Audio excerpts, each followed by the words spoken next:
C'est sur les pas de Galilée que je vous entraîne aujourd'hui, à partir de Padoue, près de Venise, où il a commencé ses recherches.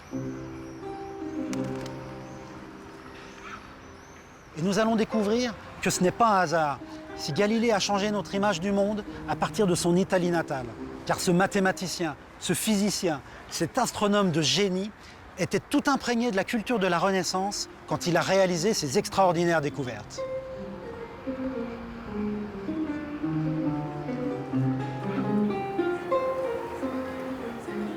Sofia Thallas est la conservatrice du musée d'histoire physique de Padoue. Ensemble, nous évoquons la nature du ciel qui se dressait devant Galilée en cette fin de Renaissance italienne. Ce ciel était semblable à celui que l'on peut voir aujourd'hui, seule son interprétation différait. Cette représentation du cosmos était l'œuvre d'Aristote, le philosophe grec, qui 2000 ans plus tôt avait dressé le portrait d'un univers clos, au centre duquel trônait absolument immobile la Terre.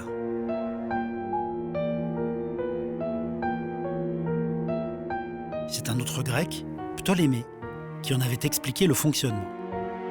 Ce système avait été choisi par l'Église et décrété vrai et indiscutable par les théologiens et philosophes chrétiens qui seuls pouvaient décider de l'architecture de l'univers. Elle est par où l'université en fait? Voilà, l'université c'est par là.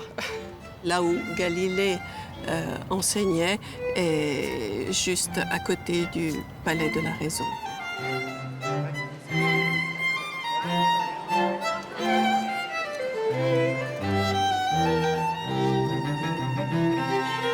Galilée arrive ici en 1582, âgé de 28 ans. Il se trouve très à l'aise dans ce haut lieu de la pensée intellectuelle de l'époque et brille parmi les notables de la ville.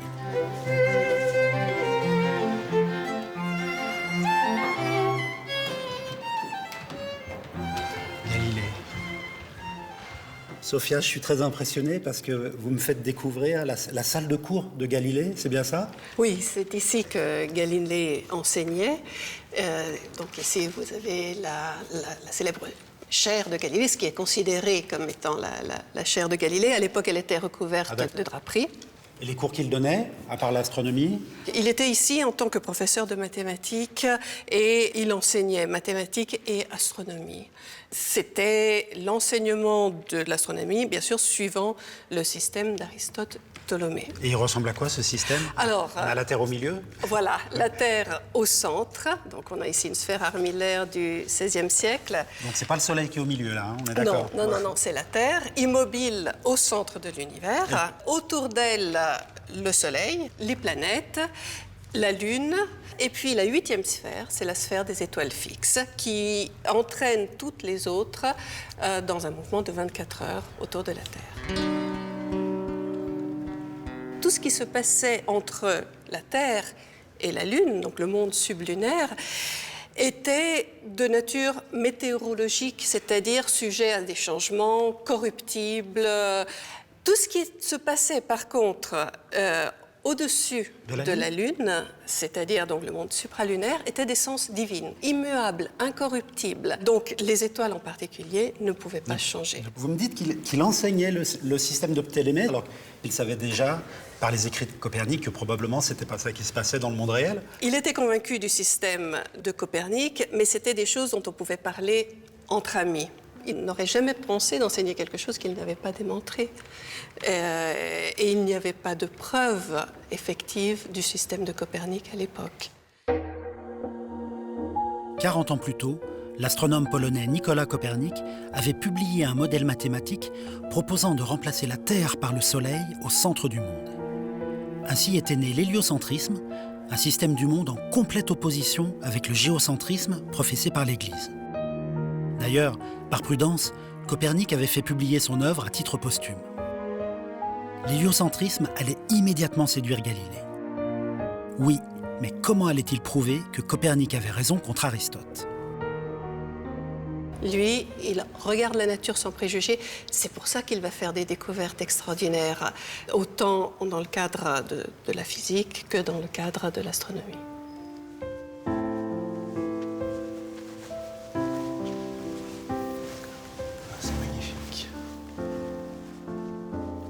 quittant l'université, Sofia Thalas souhaite me faire découvrir la chapelle Scrovegni, peinte par Giotto au XIVe siècle.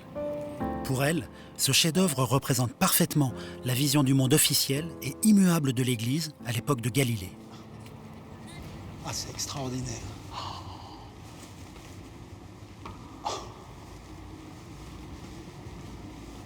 C'est la chapelle des Scrovegni et un magnifique exemple de représentation de l'univers suivant la conception ptolémaïque. Donc, On est quasiment en plein Moyen-Âge ici, non? oui, le tout début du XIVe siècle.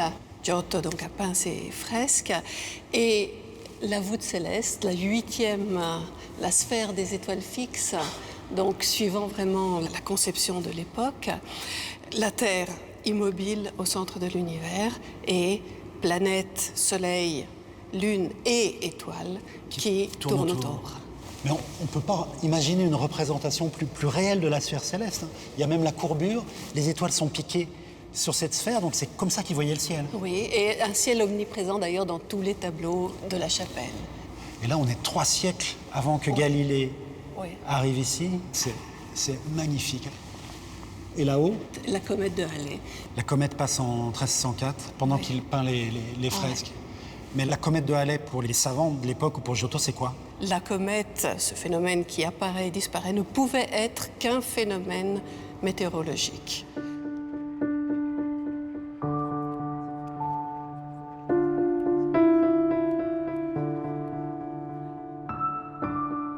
En hommage à cette fresque célèbre et à son peintre, l'Agence spatiale européenne a donné le nom de Giotto à la sonde spatiale qui, en 1986, est allée photographier la comète de Halley. Le prochain passage de la comète dans le ciel de la Terre aura lieu en juin 2061.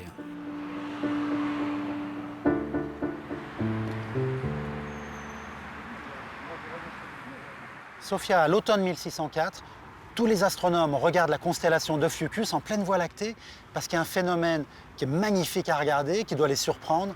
Jupiter, Saturne et Mars qui sont rassemblés dans ce coin de ciel. Qu'est-ce que Galilée fait à ce moment-là? Galilée, lui aussi, comme les autres astronomes, se concentre sur cette portion du ciel et il observe un phénomène extraordinaire, une lumière nouvelle qui apparaît et qui, nuit après nuit, devient de plus en plus brillante. C'est la fameuse supernova de 1604. On parle à l'époque de stella nova, de nouvelle étoile, mais en fait on ne sait pas ce que c'est. Galilée prend des mesures et il observe que l'objet ne peut que se situer avec les étoiles, avec les étoiles fixes, parce qu'il ne bouge pas par rapport aux étoiles fixes. Oui, alors que les planètes, elles, on les voit bouger de jour en jour pratiquement. Exactement. Il prend note de la chose et il tient 3 leçons publiques sur le sujet.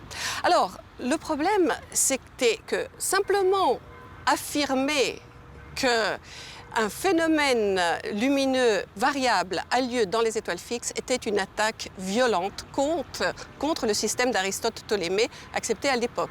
Pourquoi? Parce que, d'après le système de l'époque, tout ce qui était au-dessus de la Lune devait être immuable, divin, parfait. Alors dire qu'il y a une lumière qui apparaît et puis qui peu à peu va disparaître d'ailleurs, était déjà une attaque violente. C'était seulement une observation. Pour Galilée, Galilée était en train de lire le livre de la nature. Mais par là même, il attaque le système de l'époque. Galilée observa cette supernova pendant plus d'1 an. Située à plus de 20 000 années-lumière dans notre galaxie, la Voie lactée, son éclat affaiblit au bout de quelques mois et elle était donc invisible à l'œil nu dès mars 1605. Aujourd'hui, seuls les grands télescopes peuvent observer les cendres de cette étoile qui a explosé. Des cendres qui se répandent sur une vingtaine d'années-lumière. L'Italie de l'époque est loin d'être unifiée. La République de Venise et Florence, capitale du Grand-Duché de Toscane, aux mains de la famille Médicis, s'affrontent tantôt par les armes, tantôt par le commerce et les arts. Mon guide, l'astronome Francesco Bertola, m'explique que Galilée chercha à perfectionner une invention hollandaise, la lunette d'approche, mais qui à l'époque était de très mauvaise qualité. Galilée comprit immédiatement l'énorme potentiel d'un tel instrument pour observer le ciel. Nous entrons en ce moment dans l'arsenal de Venise. Apparemment, Galilée est venu souvent ici, mais qu'est-ce qu'il venait faire à l'arsenal? L'arsenal de Venise était l'un des chantiers navals les plus grands d'Europe. Il s'y déroulait de très nombreuses activités techniques dans tous les corps de métier. Ici, les gens cherchaient. C'était un véritable laboratoire. Galilée était très attiré par la technique et la technologie. Alors il venait aussi bien pour apprendre que pour enseigner.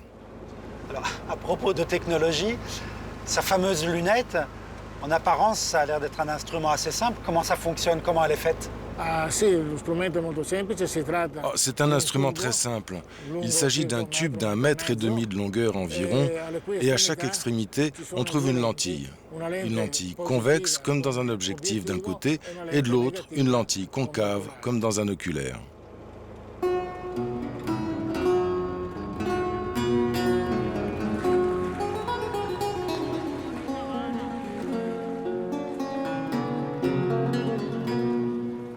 Le 21 août 1609, Galilée invite les notables de Venise au sommet du campanile de la place Saint-Marc pour leur faire essayer sa lunette. Le professeur Bertholat m'a fait une surprise. Il m'a apporté une réplique fidèle de la lunette de Galilée. Ah, là voilà l'instrument. Avec son oculaire, son objectif. Le champ est minuscule, hein. Minuscule. C'est difficile d'observer avec.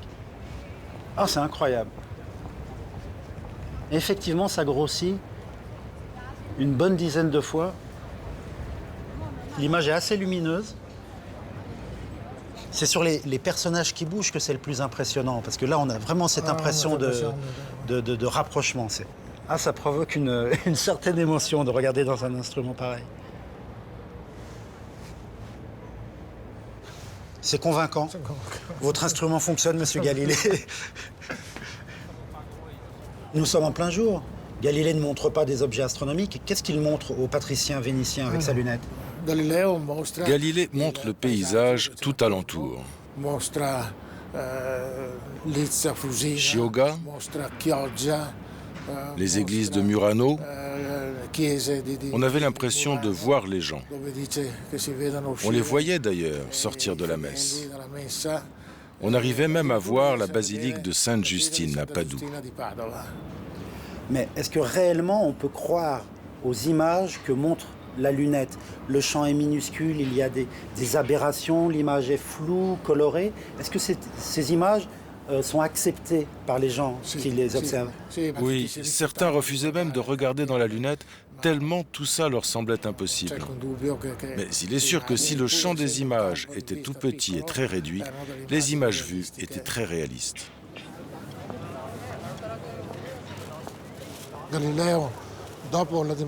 Après avoir montré la lunette sur le campanile de la place Saint-Marc et dans plusieurs autres campaniles de la ville, 3 jours plus tard, dans un courrier du 24 août 1609, Galilée invite le doge de Venise à une démonstration devant le palais.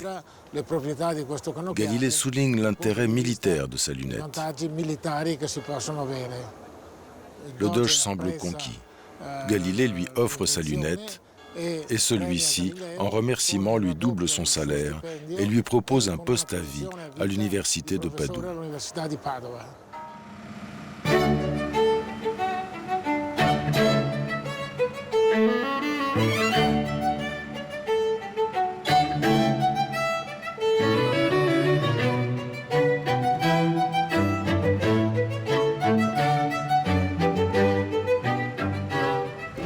Francesco, après son triomphe de Venise, Galilée retourne à Padoue et là, il commence à regarder le ciel avec sa lunette. Qu'est-ce qu'il voit? Au mois de septembre, il commence à observer la Lune et découvre ainsi le paysage montagneux et rugueux de sa surface, similaire au paysage de la Terre.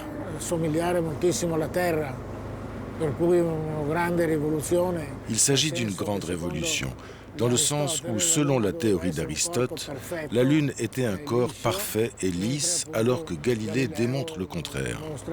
Il parvient même à mesurer l'altitude de ces montagnes. Ensuite, Galilée perfectionne son télescope et au début de l'année 1610, il commence à observer la planète Jupiter. Et à sa grande surprise, il découvre que Jupiter est accompagné de 4 satellites, qu'il appellera les 4 satellites médicéens. Il publie immédiatement ces résultats dans son œuvre Le Siderus Nuncius, une œuvre fondamentale dans l'histoire, non seulement de la science, mais aussi dans celle de l'humanité. Il publie aussi ses découvertes sur la Lune et sur la nature de la Voie lactée. Grâce à son télescope, Galilée découvre que la Voie lactée est constituée d'un nuage d'étoiles très denses.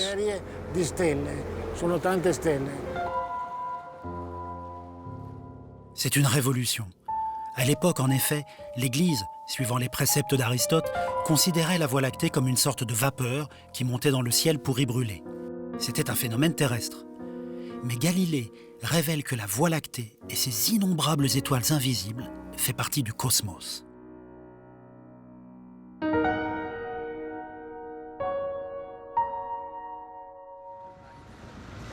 Mais si Galilée observe beaucoup plus d'étoiles qu'on en voit à l'œil nu, est-ce qu'il a déjà une vision du cosmos tridimensionnel? Est-ce qu'il pense à l'infinité du cosmos? Alors il commence à douter du fait que les étoiles soient toutes à la même distance et fixes comme on le croyait jusque-là. Mais il faudra attendre encore 40 ans avant que l'idée du cosmos infini composé d'étoiles puisse s'affirmer.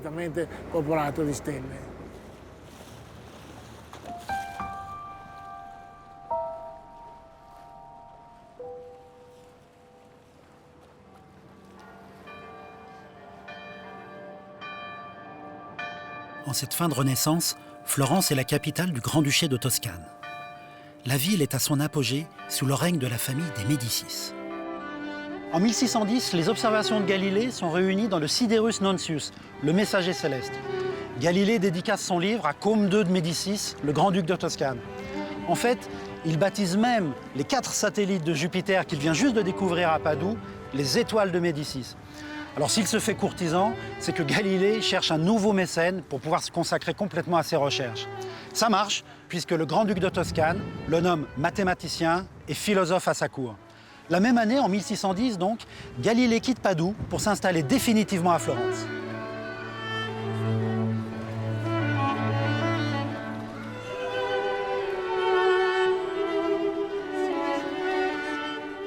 Accompagné par l'historienne Sara Bonecchi, je me rends au sommet du Duomo, la plus majestueuse des cathédrales de Toscane. Mais avant, il nous faut gravir les 414 marches de ce magnifique belvédère qui permet d'admirer la ville et son histoire.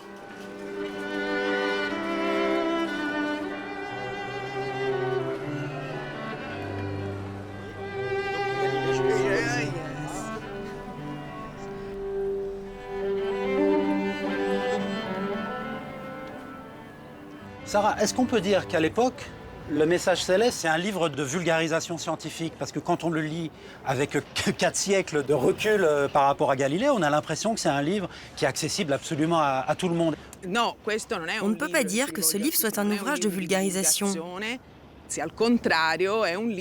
D'abord, il est écrit en latin et donc s'adressait aux érudits. Car le latin n'était pas à la portée de tout le monde. L'idée de la vulgarisation à l'époque n'a rien à voir avec celle d'aujourd'hui. Car il faut bien comprendre qu'à cette époque, la grande majorité de la population était illettrée. Alors, on ne peut pas parler de vulgarisation comme on peut le faire aujourd'hui. La publication du message céleste, est-ce que ça va, d'un point de vue économique, l'intéresser, comme aujourd'hui on vend des best-sellers? Quand il publie ce livre, c'est à un très grand nombre d'exemplaires? La publication du Siderus comportait 550 exemplaires. Et dès la mise en vente, à peine a-t-il eu le temps d'envoyer en présent un exemplaire au grand-duc de Toscane qu'il avait déjà presque tout écoulé. Et tout cela en quelques jours seulement. Mais publier un livre n'était pas une source de revenus comme peut l'être aujourd'hui la publication d'un best-seller. Une vingtaine d'années passent. La nouvelle image du monde, proposé par Galilée diffuse lentement à travers l'Europe. Et ce, d'autant plus facilement que chacun, en jetant un œil dans une lunette, peut se convaincre de la réalité des montagnes de la Lune, des satellites de Jupiter, des étoiles de la Voie lactée. L'Église, progressivement, prend conscience que Galilée projette une ombre dangereuse sur son dogme intangible, la Terre est au centre du monde. Mais devant son succès trop enthousiaste, Galilée affirma de plus en plus ouvertement que ses observations prouvaient que le système copernicien était bien réel, alors qu'il n'était jusque-là considéré que comme une simple hypothèse mathématique parmi d'autres. Puis, en 1633, l'hypothèse copernicienne d'héliocentrisme fut considérée comme hérétique. Et Galilée fut condamné par l'Église de Rome pour suspicion de complicité avec les théories de Copernic dont il avait fait la démonstration. Le Siderus Nuncius est un livre d'observation qui montre le cosmos tel qu'il est. Avec le messager céleste, en démontrant la véracité de la thèse de Copernic, Galilée s'attaque aux philosophes et théologiens qui seuls avaient le pouvoir de décrire la nature. En 1633, Galilée fut condamné par l'Église de Rome à demeurer cloîtré dans sa maison d'Arcetri, tout près de Florence, accompagné de ses 4 disciples et non loin du couvent où se trouvaient ses filles. Condamnation plutôt clémente d'ailleurs, pas même signée par le pape Urbain VIII. Galilée put continuer officieusement à travailler et même à publier ses ouvrages en Hollande.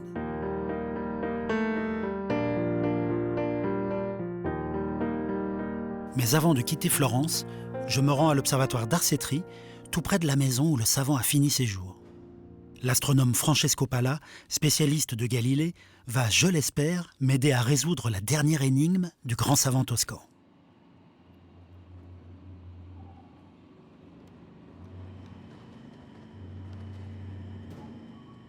Francesco, quand on regarde les dessins dans le message céleste, on est surpris par la précision de ces dessins. Il dessine parfaitement les 4 satellites qui tournent autour de la planète. Ça semble, encore une fois, pour un astronome amateur, ça semble bizarre qu'on arrive à faire ça juste avec un tube et 2 lentilles. En fait, lui, il ne veut pas déplacer la tête, en fait, et puis faire le dessin, et puis reprendre les observations, et puis faire le dessin, et tout ça.